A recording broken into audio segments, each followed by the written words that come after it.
देखें, इसमें प्रमोशन की कोई बात नहीं है। ये तो मैं सिर्फ आपको अपना चेहरा दिखाता हूँ, तो वो वीडियो में मैं भी आ जाता हूँ जब मैं आपको कोई बात बता रहा होता हूँ। तो ज़ाहिर है, जब मैं कोई बात कर रहा होता हूँ तो मैं आपको वीडियो में ही बताऊँगा ना।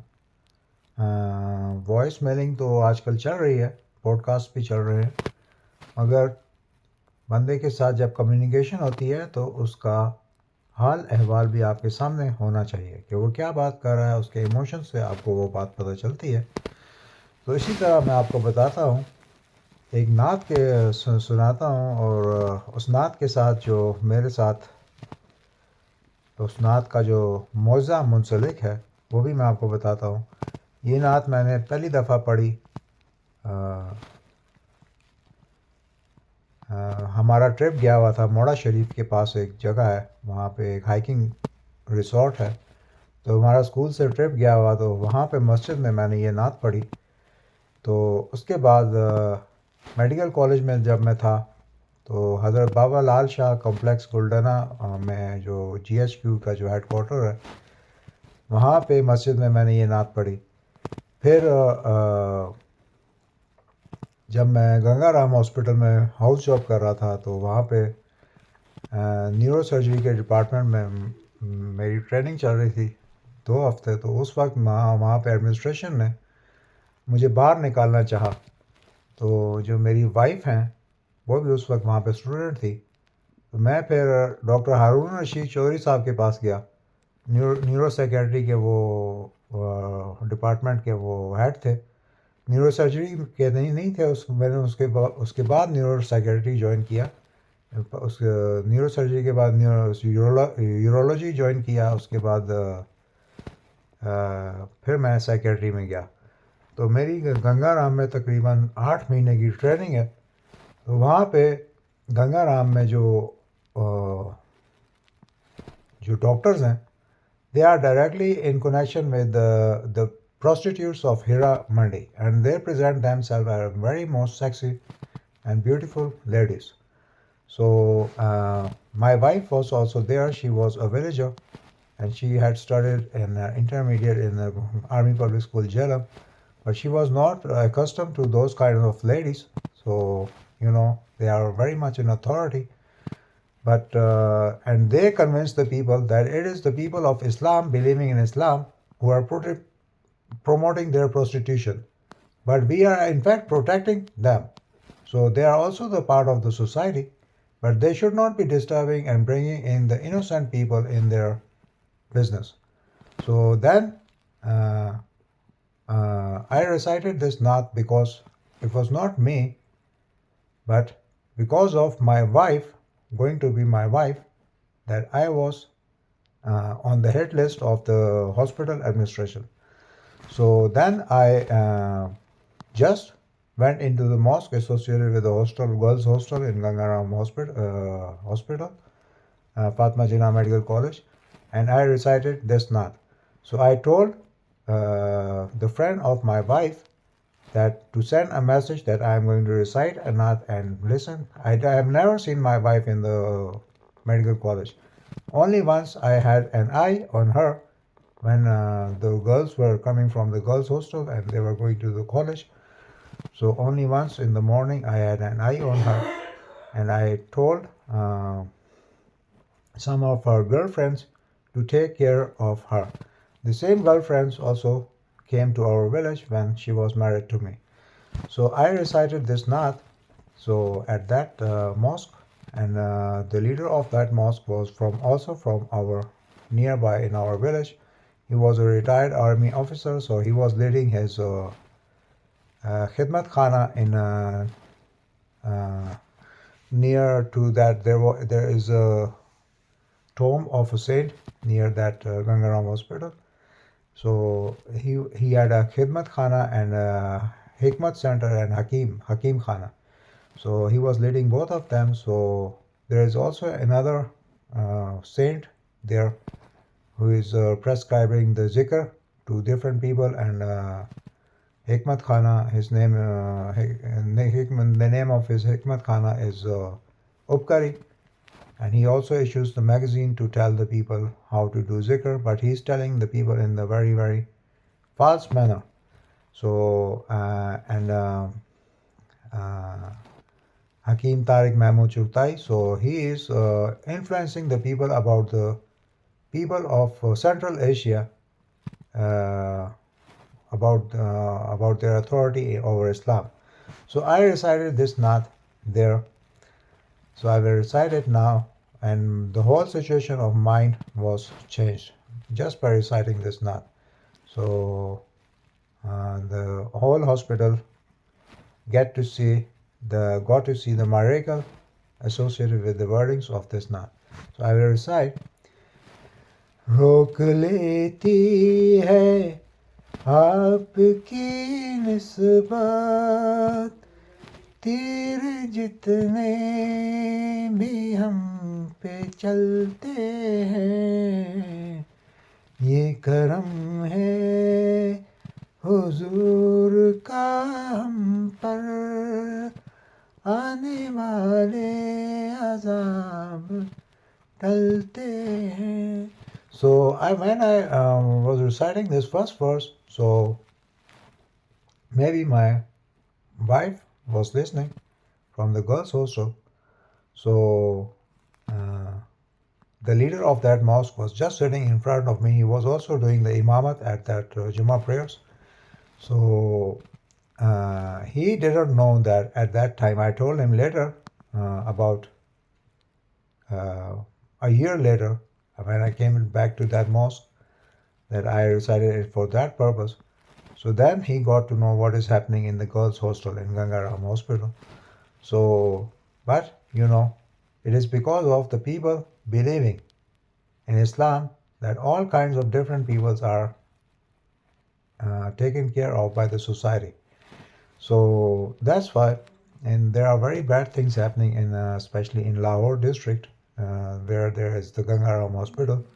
It is also near to the Lahore Zoo, and very very big lions and leopards and the wildcats and elephants and different kinds of other pigs, zebras, and very very big animals are kept there.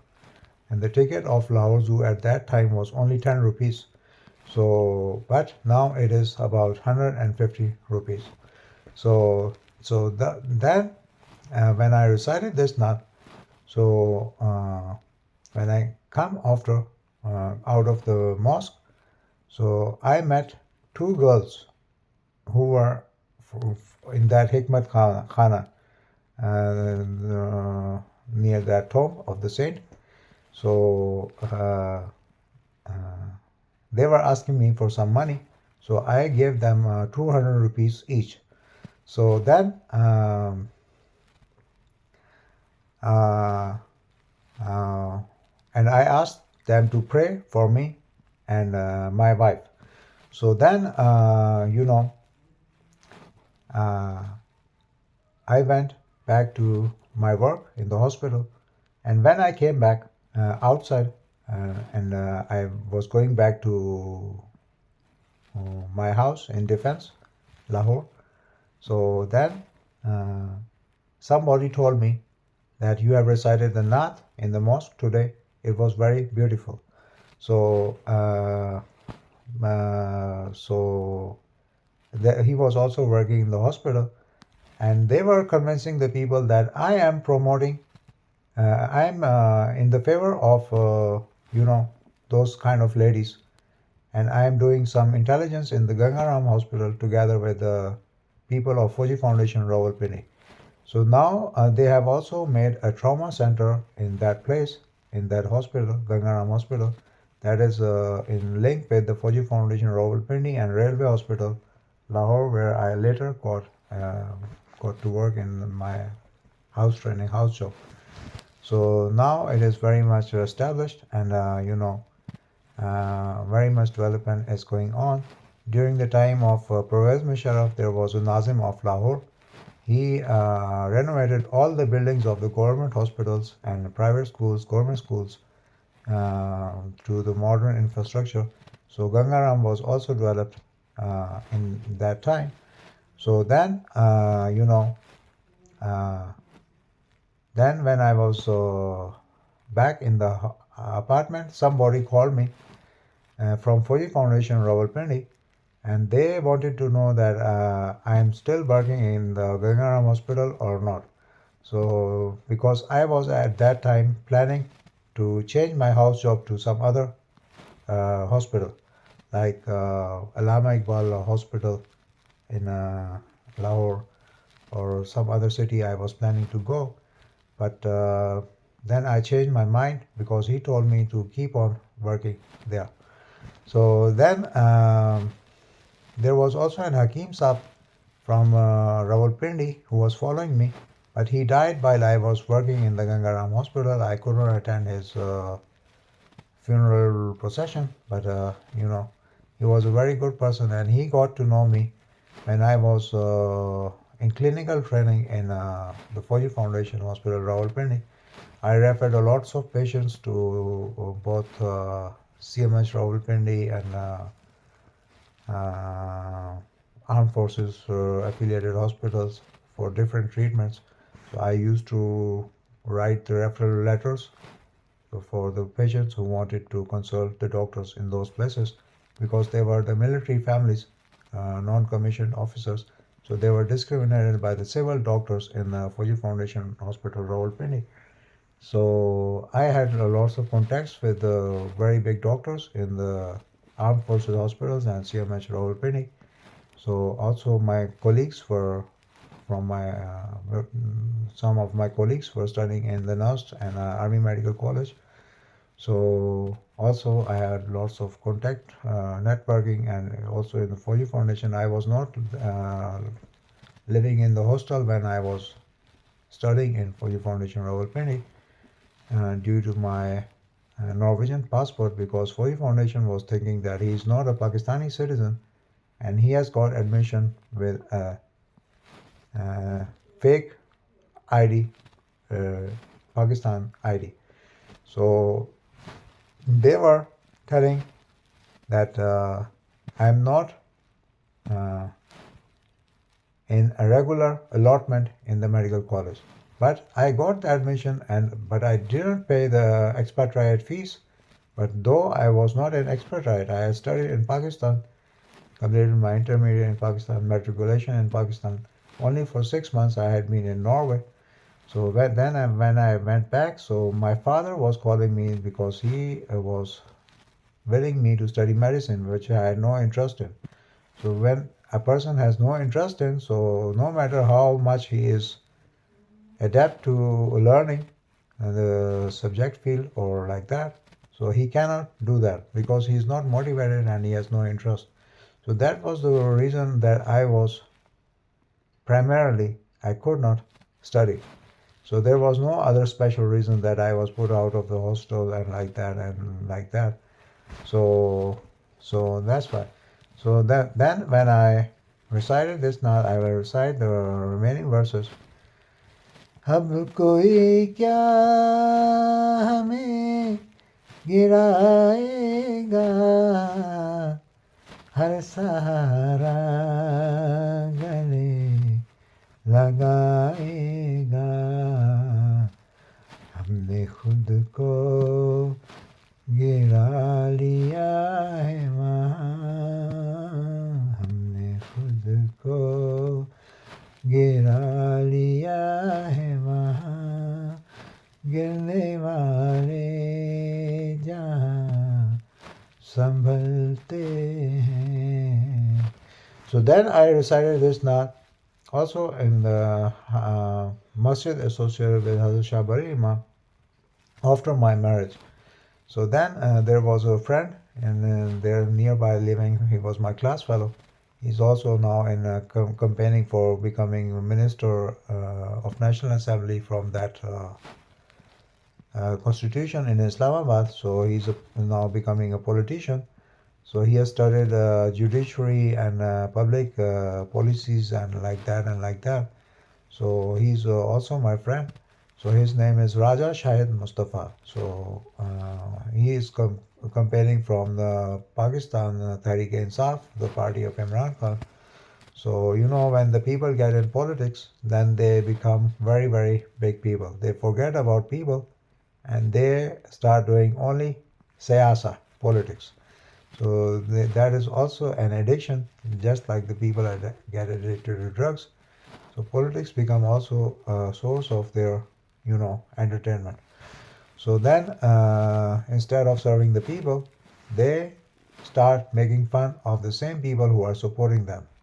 So they forget even their cause for what they joined the politics. So then I recited once more this Nath when I was visiting a mosque in Quaid-e-Azam University. I got a short course there in microbiology. So I was planning to do masters in microbiology after my medical studies, but I could not afford or do that. So when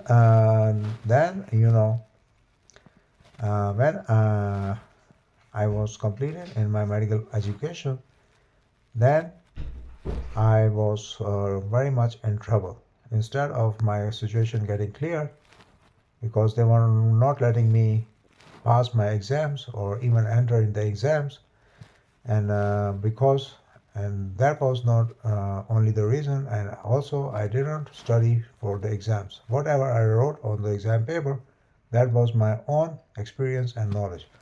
So that's why actually I didn't uh, you know pass my exams, but it was just my luck that I completed my education and passed the exams. But this medical education is not something very difficult, everyone can learn. But the curriculum they provide is very complicated. Only those people who are going to establish themselves in the hospital organization, only those people can clear those exams. So, but only because of the curriculum. It's not that not anyone can learn, but only they can learn who are being taught by that curriculum. So that's why that was a very big hurdle in front of me. And apart from the other things that also I had difficulties in my social situation, and like this and like that, and also uh, different other things. There was a war against terrorism happening in that time, which I had played in my active part through Pakistan Boy Scouts, and I was a member of Pakistan Boy Scouts when I was in my ninth class. So I joined the Pakistan Boy Scouts on part of my relative who was also in Pakistan Boy Scouts. So he was living in Gujar Khan. So he was the manager of Pakistan Boy Scouts, in managing authority.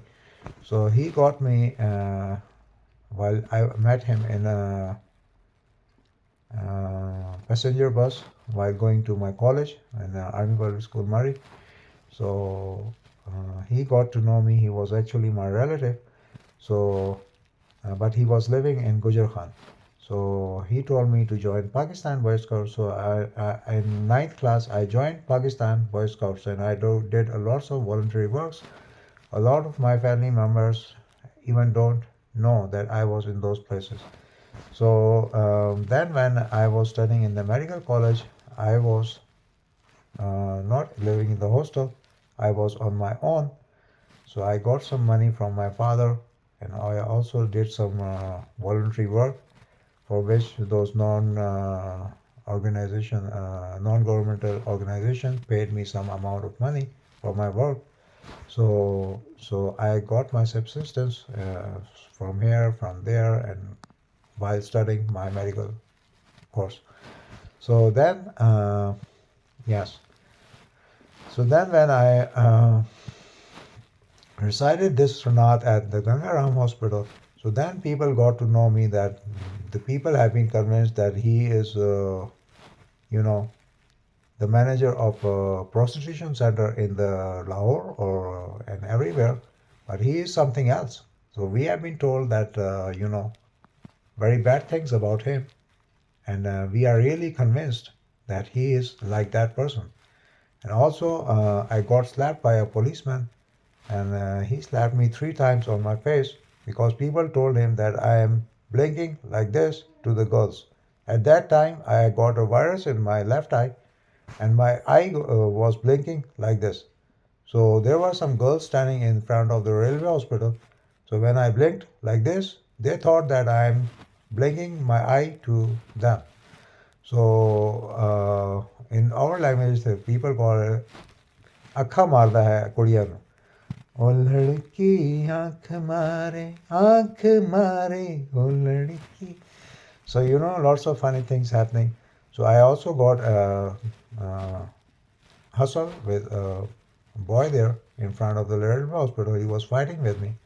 And I told him that I am working here, otherwise I could tell you how to fight. So then, yes, I never assault anyone. It's not because my religion or faith tells me like that, but it's in my nature. I never assault anyone. So even if someone is trying to beat me. So then, um, last verses of this knot I will recite to you so that you will learn this knot while talking with me in this video and learning something good. So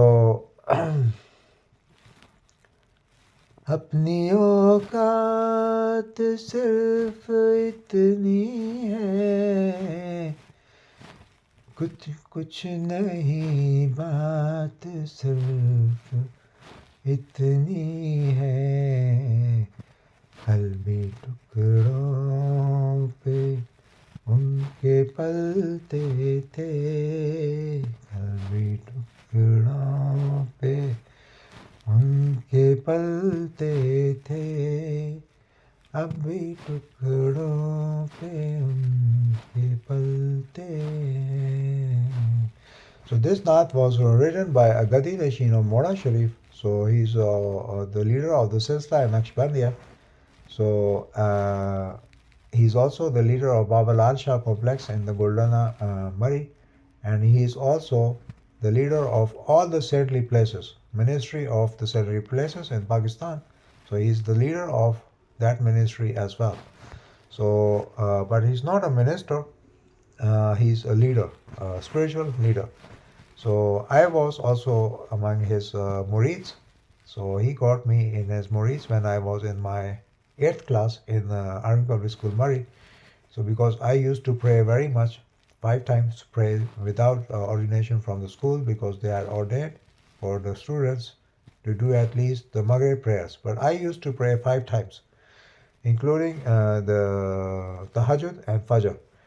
But then, when we got an intermediate, so we lost that thrill in our hearts to pray, but I continued to pray. So then I recited this naat also in front of the Imam Sahib in our college when I was studying in my Army Public School, Murray. So he was a very good person, so I recited this naat in front of him. So he got very much astonished of my voice skills. That I don't sing even by my heart, but my voice comes out like it should be. So that's why, And then last time I recited this naat when I was coming to Norway. So I visited the tomb of Pir Meher Ali Shah Sahib. So I recited this naat once again there. रोक लेती है आपकी निस्बत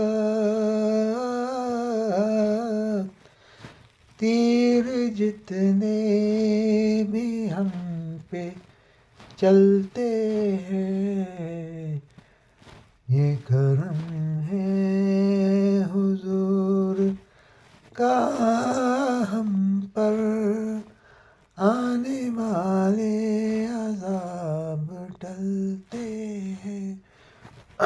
Thank you so much. Listen to me. So, Mary, I'm not a narcoman. I also sometimes smoke. Sometimes I make fun with, play with people, make fun with people. It's not my job. I am doing something in Norway as well. Not to invite people to Islam, but to remove the impression that Islam has nothing to do with any kind of truth, because Norwegians believe that only this is true. So, but they are convinced to believe, so it's not their problems. So, but I am living in Norway. I was forced to say it, only because of this reason. But and I am calling myself a Muslim in a Christian country and very openly in front of everyone.